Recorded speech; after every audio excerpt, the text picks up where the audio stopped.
Saya teruskan lagi ya.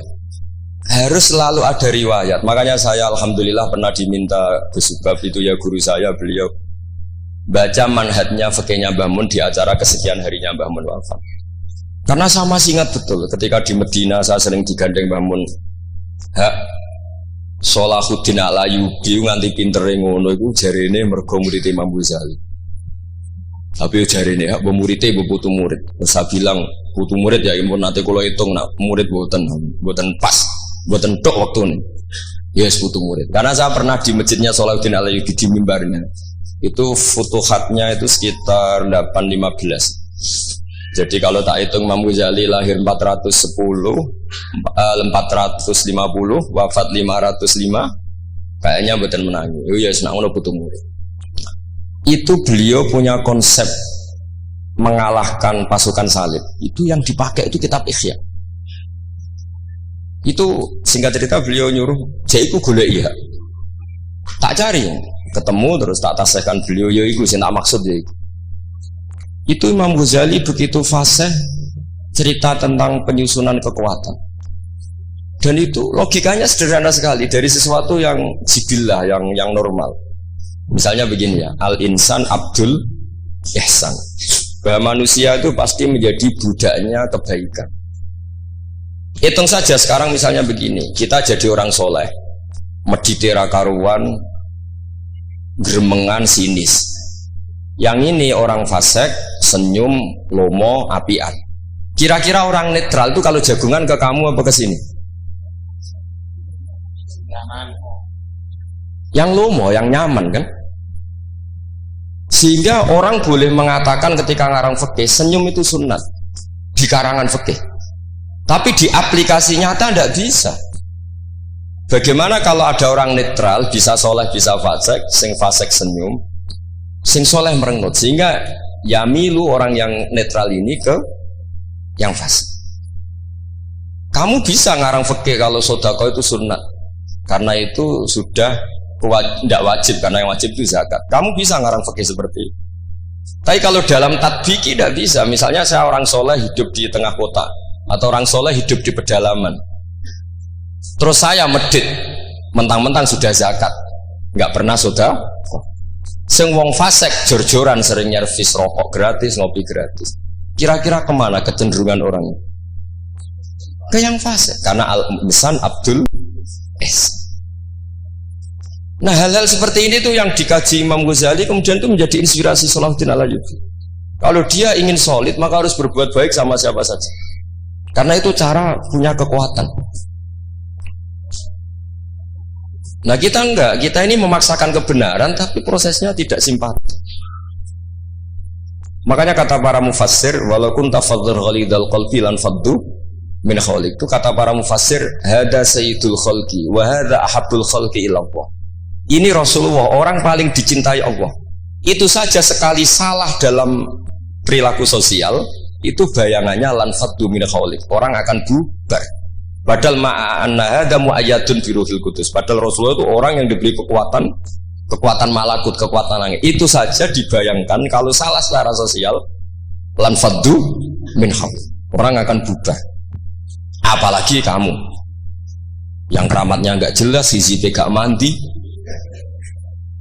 terus salah sosial, istaqabbalallahu minna minkum taqabbal, ya kan? Sehingga Mbah Mun itu baik sama siapa saja, termasuk baik sama Megawati, sama apa saja. Bahkan beliau sebelum haji sempat ketemu Megawati, dan beliau sebelum itu ya pernah bilang ke saya, ke kita, aku ketemu Bu Mega dan Indonesia aku damai.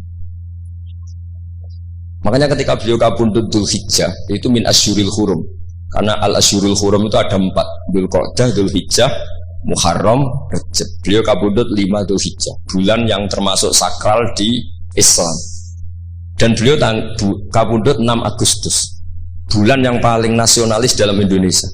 Jadi Allah memilihkan beliau bukan sekedar tempatnya di Ma'lah, tapi pakai bulan yang paling sakral sesuai konteks masing-masing. Dalam religius Dzulhijjah itu sakral, dalam nasionalis Agustus itu sakral. Kayak apa Allah memilihkan beliau? Makanya ini saya cerita ya, saya mungkin 10 menit lagi, sampai santai aja, ini nggak ganggu lama-lama supaya nggak ribet. Makanya di antara yang ditulis beliau tentang jabatan, tentang jabat. Nah ini cerita saja. Beliau menulis feeling tuh sekarang halaman 37. Nanti kalau yang nggak paham ngaji sama Pak Sukron, sudah tak ijazahi tadi. Kobil tuh. Jadi nanti yang nggak paham, iya itu nanti. Kau cobain. Apa? Kau jaluk deh. Wah, serang. Kalau di jaluk Melayu sudah sah gitu. Sah. Ini konco kulo mulai teng sarang ngantos. Nanti foto-foto tegen kulo tanggal 3 Syawal. Ini Pak Sukron nih. Gus, gue nak jadi kiai jogeman kaya aku. Tak pikir apa?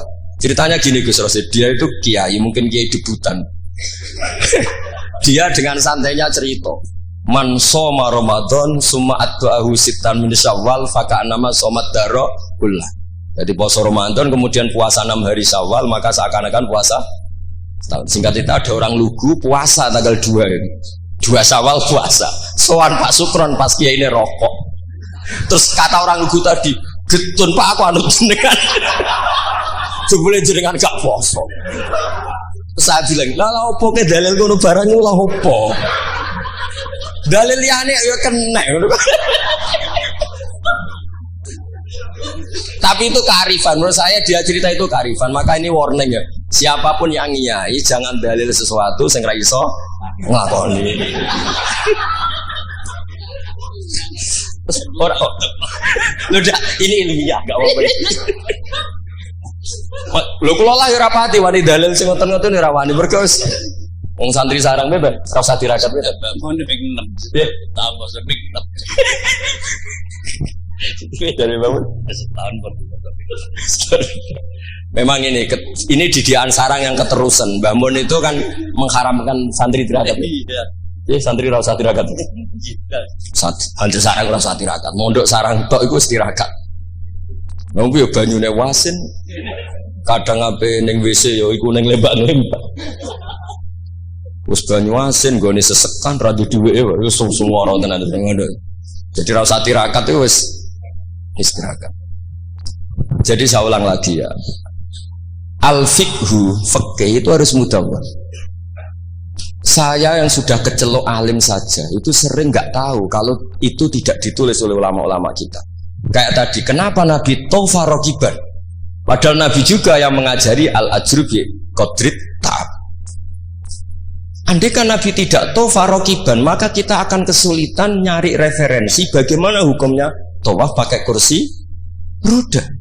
Barokahnya mudawwan dianalisis oleh Imam Nawawi dan seterusnya bahwa Nabi tofa rokiban adalah wajib bagi beliau untuk memberi pelajaran bahwa itu sah.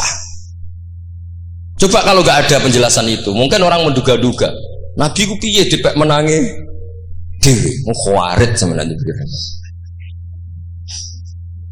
Dan itu harus ada yang mudawwan. Sama seperti Nabi Dawud, Nabi yang jabat, Nabi Sulaiman, Nabi yang jabat. Supaya jabatan itu tidak tunafis solahiyah, bahwa jabat itu tidak berlawanan dengan kesolehan. Nyatanya banyak orang soleh yang jabat. Tentu yang nggak jabat lebih banyak. Islam satu belo. Pak Sukron dia soleh tapi bukan jabat. Cuma soleh sampai kuat ngantek kapan ya orang roh.